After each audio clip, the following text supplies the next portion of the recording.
There's a battle happening every single day, one most people never even see. It's not fought with weapons, nor is it declared with a trumpet. It's silent, invisible, but it's real, and its battlefield is your mind, your spirit, and your destiny. The forces of light and darkness are constantly contending for influence over your life. Some of us are losing without even realizing we've entered the fight.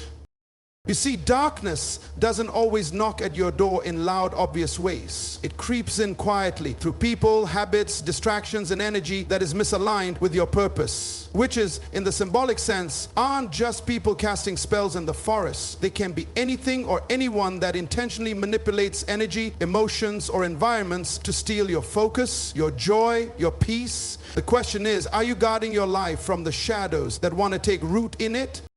There are tools, 7 of them, that these forces of darkness use to drain your strength, blur your vision, and keep you stuck in cycles. But tonight we'll talk about the 3 categories that tie them all together, the 3 doors that must be shut if you want to walk in power and peace. And let me be clear, your life depends on this. Your future, your legacy, your calling, it depends on whether you recognize and resist the schemes designed to destroy your light. The first weapon darkness uses is deception, specifically emotional manipulation disguises love or loyalty. Think about it. Some of the most damaging influences in your life wear friendly faces. Not everyone who says they're for you is really for you. Some people are strategically placed to drain you, drain your time, your energy, your confidence, your calling. They plant seeds of doubt, whisper lies that sound like encouragement, and suddenly keep you small so you never outgrow the cage they've built around you.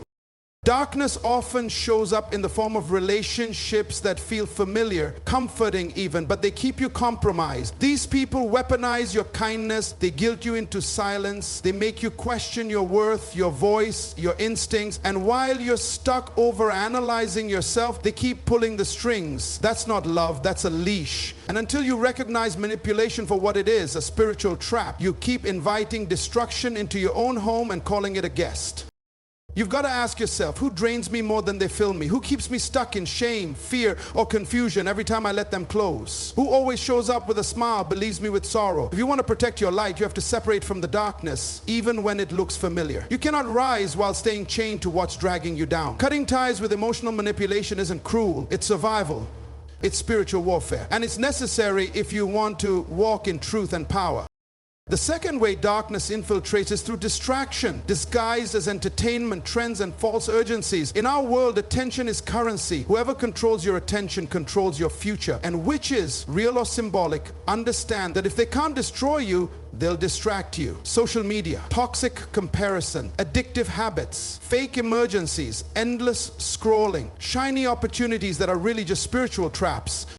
Every moment you spend consumed with things that don't grow you is a moment stolen from your destiny. Think about how much time is wasted watching other people live their lives while you delay your own. Think about the mental energy lost obsessing over opinions, likes, and validation from people who don't even know your purpose. Darkness doesn't always roar. Sometimes it just numbs. It keeps you so busy with things that don't matter that you forget what does. And the more distracted you are, the easier it is to manipulate you into fear, into apathy, into mediocrity.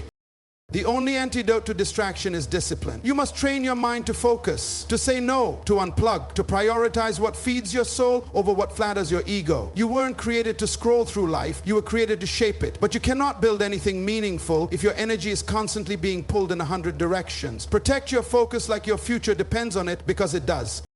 And the third tactic, the one that creeps in the quietest but poisons the deepest, is agreement. Darkness gains access when you start to believe the lies it whispers, when you start to agree with fear, when you accept limitation as your identity, when you adopt the idea that struggle is your destiny. Words have power, thoughts have power, and the moment you say, "This is just who I am," in response to brokenness, you give it permission to stay. Witches don't always need to curse you directly. They just need you to curse yourself through doubt, through bitterness, through unforgiveness, through the words you repeat until they become reality. You say, "I'm always broke," and you live it. You say, "I'm not good enough," and you act like it. You say, "I'll never be free," and your mind obeys. The most dangerous darkness is not the one around you, it's the one you agree with inside you. You have to start breaking agreements with things that don't belong to you. That anxiety, that's not yours. That shame, return it. That fear of failure, that voice that says, why bother? That is not your voice. Stop making covenants with defeat. Start making declarations of victory. Speak life, speak vision, speak truth, because every time you declare who you really are, worthy, chosen, powerful, you sever ties with the darkness trying to disguise itself as your identity. You want to change your life? Break the agreements you made in moments of pain. Rewrite the narrative. Refuse to let a dark chapter become your entire story. This isn't just motivation, it's warfare. Because once you recognize how darkness works, you realize it's not mystical, it's strategic. It wears many faces. It uses whatever it can, people, media, emotions, thoughts, to keep you away from the truth of who you are and the light you are meant to carry. But here's the part they can't stop: your awakening. Once you become aware, you become powerful. And once you become powerful, the game changes. So guard your relationships, guard your attention, guard your words. You are not weak, you are not broken, you are not stuck. You are just surrounded by too much noise, too much manipulation, and too many false agreements. It's time to rise. You were never meant to blend in with the darkness. You were created to break it. Let today be the day you stop allowing silent spells to steal your strength. Let today be the day you choose clarity over confusion, purpose over distraction, truth over lies. Because the moment you take your power back, the darkness loses its grip forever. You've already taken the first step, the most powerful step: awareness. Awareness is the sword that cuts through deception. It is the light that breaks the spell. But awareness alone isn't enough. Now comes the part that separates the dreamers from the warriors: the discipline to live differently. Every day you wake up, you're standing at a crossroads. One path is easy. It requires nothing of you, no growth, no courage, no integrity. It asks you to stay comfortable, to keep the peace, even when the peace is built on silence and self-betrayal. The other path, the one less traveled, is the one that demands you remember who you are. It demands you protect your light with everything you've got. It demands you be vigilant about what you allow into your space, your spirit, and your story. Let's take this deeper.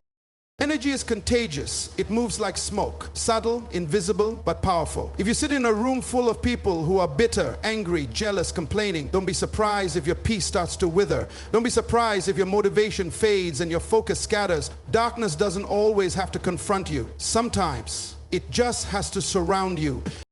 This is why your environment must reflect your future, not your past. What are you listening to? Who are you spending your time with? What kind of conversations fill your ears and your heart? Every interaction is a seed. And if you keep planting seeds of fear, gossip, comparison, and negativity, don't be shocked when the harvest is despair. Build an environment that supports your light. Choose to be around people who remind you of your power, not your pain. Choose content that builds your vision, not just your appetite for drama. Choose silence over noise. Choose presence over distraction. When you control your environment, you take back the power that was being siphoned by chaos. And this doesn't just apply to the physical world. Your digital world matters too. The voices you follow, the timelines you scroll, the messages you repeat to yourself when no one is watching. Your phone isn't just a device, it's a doorway. You can either use it to flood your spirit with doubt or with discipline. You can either allow it to feed your fears or fuel your faith. The choice is always yours. Now let's talk about the weapon of alignment. This is the secret most people miss. You don't attract what you want, you attract what you are. If you want to repel the darkness, you must first stop resonating with it. If your heart is full of resentment, don't be surprised if you keep attracting drama. If your mind is cluttered with doubt, don't be surprised if opportunity hides from you. Darkness clings to confusion. Clarity is your shield.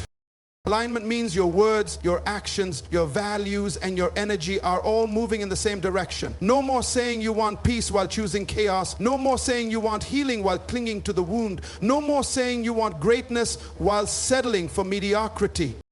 Every time you align with light through honesty, forgiveness, purpose, and courage, you weaken the grip of darkness over your life. And alignment isn't a one-time decision. It's a daily discipline. You must wake up every day and ask yourself, am I aligned with my highest self, or am I entertaining the version of me built by fear?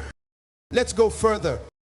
You were born with a powerful spiritual immune system. It knows what belongs in your life and what doesn't. But just like your physical body, your spiritual system gets weak if you don't feed it the right things. If all you ingest is criticism, defeat, violence, and confusion, how can you expect to operate in joy, clarity, and power?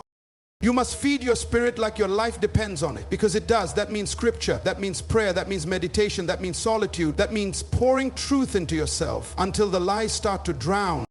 Do not underestimate the power of your voice. Declare over your life what you want to see, not just what you fear. Speak light in the morning. Speak strength in the struggle. Speak direction when you feel lost. Your words are not just sounds, they are spiritual instruments, and you must become a master at playing them. Here's something else the darkness doesn't want you to know. It cannot survive where truth lives. The moment you stop hiding, it loses power. The moment you stop agreeing with shame, it loses grip. The moment you choose to believe you are not your past, not your mistakes, not your failures, it starts to retreat. Light is not the absence of darkness. Light is dominance over darkness. And you were made of light. That's why your presence disturbs people who are still trapped in shadows. That's why your growth triggers those who refuse to evolve. That's why your boundaries make some people uncomfortable. They can't manipulate what they can't access. So don't shrink. Don't water yourself down to be digestible. Don't hide your healing to make wounded people feel safe. You are not here to be palatable. You are here to be powerful. Yes, some people won't understand you. Yes, some will distance themselves. Let them. Your assignment isn't to carry those who chose the dark. It's to walk boldly in the light until they're ready to follow. Be a lighthouse, not a lifeboat. Shine, don't sink. Let's end with action. Tonight, take inventory. Who drains your spirit? What weakens your focus? What makes you feel smaller, not stronger? Remove it, block it, bless it, and release it. Then replace it with truth. Replace it with purpose. Replace it with practices that elevate you. Wake up tomorrow with clarity. Walk into every room like you were sent there. Speak like your words shape the atmosphere. Love like it's your mission. Protect your light like it's sacred, because it is. Remember, the battle is real, but so is your power. And once you decide to live like light, darkness has no place left to hide. So go light up the world, and never ever dim yourself again.